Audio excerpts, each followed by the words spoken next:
नमस्कार, मेरा नाम मेघा कुमारी है। आज मैं कक्षा 11 का जीव विज्ञान बायोलॉजी में बायोलॉजिकल क्लासिफिकेशन चैप्टर का भाग 9वां पढ़ाने जा रही हूँ।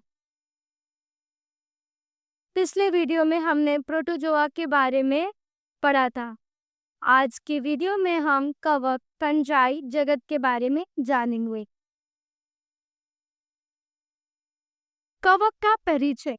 कवक परपोषी जीव, मृत या जीवित पदार्थों से पोषण, आकार और वासस्थान में विविधता, नम रोटी, सड़े फल, मिट्टी, जल, जंतु और पौधे पर। उदाहरण: मशरूम, कुरमुत्ता, टैडस्टूल, सफेद पत्तियों पर धब्बे। लाभकारी प्रयोग: ईस्ट, रोटी और बियर निर्माण। पेनिसिलियम में प्रतिजैविक एंटीबायोटिक बनाने में। हाँ, कवक परपोषी जीव होते हैं, यानी अपना भोजन स्वयं नहीं बना सकती है। ये मृत या जीवित पदार्थों पर क्या करते हैं? पोषण प्राप्त करते हैं। अपना भोजन खुद बनाएगा नहीं, ये दूसरे पे डिपेंड्स होते हैं। ये कहाँ कहाँ आपको देखने को मिलेंगे? मिट्टी में, जल में, सड़ी रोटी में, पौधे में और जानवर पे आदि मिलते हैं। आप कुछ कुछ देखे भी होंगे कि आपने ईस्ट के बारे में सुना होगा, जिससे ब्रेड में ब्रेड बनता है। मशरूम के बारे में, कुकुरमुत्ता के बारे में, पेनिसिलियम के बारे में। ये सब में क्या होता है? कवक के द्वारा ही बनाया जाता है। इवन मार्केट में बहुत सारी ऐसी चीजें आती है जो कि ईस्ट से फॉर्मेशन होता है। आप बन खा लो, बर्गर बर्गर बन खा लो या ब्रेड ले लो। इवन बहुत चीज के लिए क्या होता है? कवक इसका इस्तेमाल किया जाता है फर्मेंटेशंस के लिए भी। कवक की रचना कैसे होती है? अधिकांश जो तंतुमय, जिसको हम लोग हाइफेल कहते हैं, वो एक कोशिकीय ईस्ट अपवाद है। कवक तंतु हाय हाहे लंबी, पतली, धागे जैसी संरचना होती है। कवक जाल, जिसको हम लोग को माइसेलियम कहते हैं, जो तंतुओं का जाल होता है। तंतु के प्रकार कैसे होंगे? संपोषिकी, जिसको हम लोग सियोनोसाइटिक, बहुकेंद्रिक कोशिका दर्ग होती हैं। सेप्टेट मीन्स पट्टियां होती है जो कि कोशिकाओं में विभाजित करते हैं। कोशिका भित्ति होती है, काइटिन और पॉलीसैकेराइड का बना होता है। ठीक है। स्ट्रक्चर ऑफ फंगी, जिसके बारे में जान रहे हैं। अधिकांश जो कवक होते हैं वो फिलामेंटस होते हैं, जिसको हम लोग तंतुमय कहते हैं, फिलामेंटस को। इनमें जो तंतु होगा उसे तंतु कहलाता है, और जो तंतुओं का जो जाल होता है उसको माइसेलिन कहते हैं। ठीक है, जो तंतुओं का जाल होगा।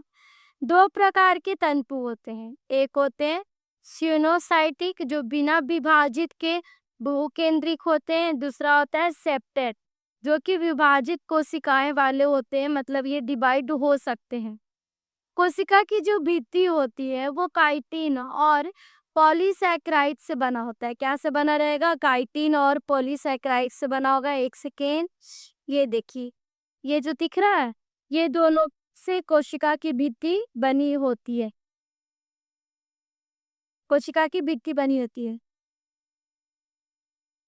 अब ये जो कवक का जो शरीर होता है वो बहुत पतले तंतुओं से बना होता है, जिसे हम हाइफे कहते हैं। ठीक है, ये किससे बना होता है? बहुत पतले तंतु से बने होते हैं, जिसको हम लोग हाइफे कहते हैं। हाइफे हाइफे कहते हैं। और ये आप मत सोचिए कि पौधे का इतना कि उसमें जड़ भी होगा। नहीं, जड़ नहीं होता। थोड़ी बहुत वैसे जड़ की जैसे दिखाई देती है, पर जड़ नहीं होते। ये पोषण तत्वों को अवशोषित करने में मदद करता है। आप लोग ईस्ट के बारे में सुना होगा ना। ईस्ट एक कोशीय कवक होते हैं। ठीक है, यानी इसमें तंतु नहीं होती है। एक कोशिका में तंतु नहीं पाया जाता है। कौन? ईस्ट। ये एक कोशिकीय होगा, इसमें तंतु नहीं पाया जाता है। दूसरा है पोषण के प्रकार। यह पोषण के प्रकार कैसे होंगे? मोड्स ऑफ न्यूट्रिशंस क्या है हमारा? फंजाई का। मृत जीव स्पैरोफाइटी मृत पदार्थ से पोषण लेते हैं। दूसरे पीढ़ी पे परजीवी पैरासाइटिक जीवित पौधे या जंतुओं पर निर्भर रहते हैं। सहजीवी सैम्बायोटिक शैवाल उच्च पौधे के साथ अवशोषण एब्जॉर्प्शन घुलनशील और कार्बनिक पदार्थ देते हैं। देखिए, आप लोग ने जानते होंगे कि स्पैरोफाइटिक के बारे में हम लोग ने पहले भी पढ़ा। ये क्या करेंगे कि मृत पौधों से पोषण लेने का काम करें। पैरासाइटिक में क्या होगा कि जीवित जीवों पर पोषण लेंगे।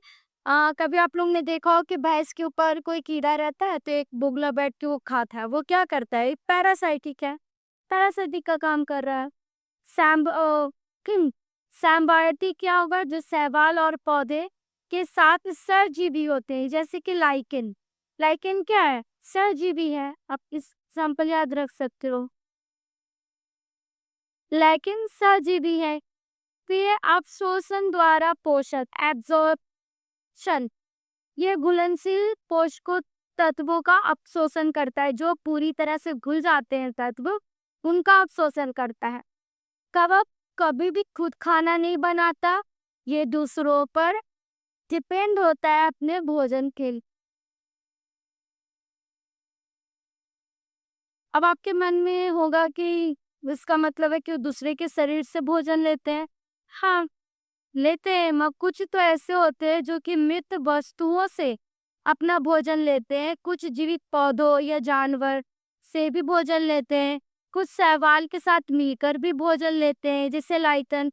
लाइकन क्या, जिसको बोलते हैं खून चूस लेता है, तो वो क्या करता है? दूसरे के जीवित शरीर से वो खून चूस कर इसका भोजन लेता है। जो सहजीवी कवक होते हैं, जो सहजीवी कवक होंगे, वो पौधों की जड़ों के साथ मिलकर माइ मा, माइक्रो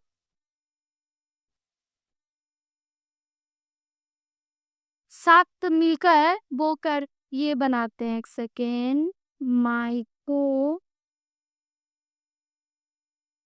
माइक्रोराइजा ये बनाते हैं। ठीक है, इससे क्या होगा? वो सहजीवी कवक के जड़ों के साथ मिलकर माइक्रो राइजा भी बनाते हैं। अलैंगिक प्रजनन क्या है? जिसको हम लोग एसेक्सुअल रिप्रोडक्शन कहते हैं। आप लोग ने बहुत पहले पढ़ा भी होगा कि जो एसेक्सुअल रिप्रोडक्शन होता है उसमें दोनों पेरेंट्स का नीड नहीं होता कोई भी बेबी को जन्म देने के लिए या कोई भी यंग वंस को जन्म देने के लिए। विभिन्नता क्या है? कैयिक खंडन, विखंडन, मुकुलन, बीजाणु स्पोर अलैंगिक प्रजनन है। कॉर्डिनिया धानी बीजाणु, जिसको फिर एक हो सकता है चल बीजाणु, जिसको हम लोग जूस्पोर कहते हैं। बीजाणु इसमें है आपका सुस्पष्ट संरचना, फलनकार, ठीक है, फ्रूटिंग बॉडी। अब ये समझते हैं कि अलैंगिक प्रजनन क्या है, एसेक्सुअल रिप्रोडक्शन क्या है। इसकी जो विभिन्नताएं क्या है, वो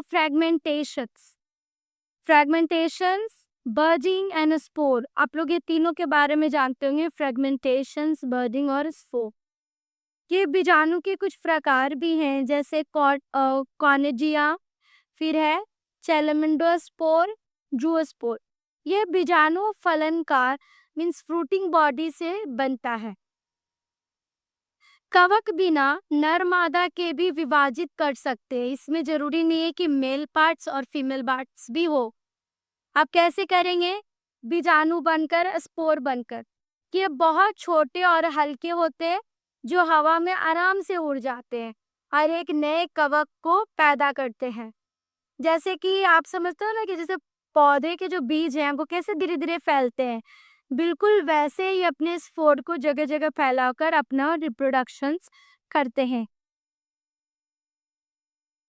लैंगिक प्रजनन, जिसको हम लोग सेक्सुअल रिप्रोडक्शन भी कहते हैं।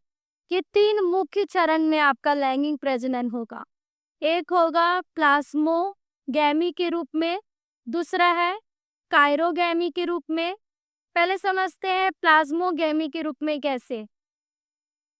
प्रोटोप्लाज्मन का संलयन, दूसरा केंद्र संलयन जो दो केंद्रक को मिलन करके बनता है। तीसरा युग्मनजन मियोसिस, जिसमें क्या होगा कि अनुनित बीजाणु बनता है। विशेष अवस्था क्या है इसकी? देव केंद्रक व्यवस्था N+N। एक कोशिका में दो केंद्रक होते हैं। फलन कार्य किस तरह से करेगा? इसमें न्यूनीकरण विभाजन होता है जो कि अगुणित बीजाणु होते हैं। पहले अब इन चीजों के बारे में समझते हैं कि हमारा सेक्सुअल रिप्रोडक्शन किस तरह से होता है। इसके 3 चरण है। पहला है प्लाज्मोगैमी, कोशिका दर को संलयन करता है। दूसरा है कैरोगैमी, जो केंद्रित को संलयन करता है। तीसरा है मायोसिस, जो युग्मन में अनुगणित बीजाणु बनाते हैं। ठीक है, अब बीच में आपका आ जाता है डाइक्रायोटिक स्टेज, जिसको हम लोग N+N भी कहते हैं। ये भी बनती है। ठीक है, कैसे? जब लैंगिक प्रजनन के 3 चरण हम लोग याद रखते हैं, पहला प्लाज्मोगैमी, कैरियोगैमी और मियोसिस, और इनके जो परिणाम स्वरूप क्या होता है कि नए बीजाणु बनते हैं और नए कवक भी जन्म लेते हैं। अगर ये नहीं होंगे तीनों स्टेज, तो हमारा कभी भी नया नया चीज उत्पन्न नहीं होगा। ठीक है, वर्गीकरण का आधार और महत्व क्या है? वर्गीकरण, क्लासिफिकेशन एंड इम्पोर्टेंस के बारे में समझिए। आधार क्या है?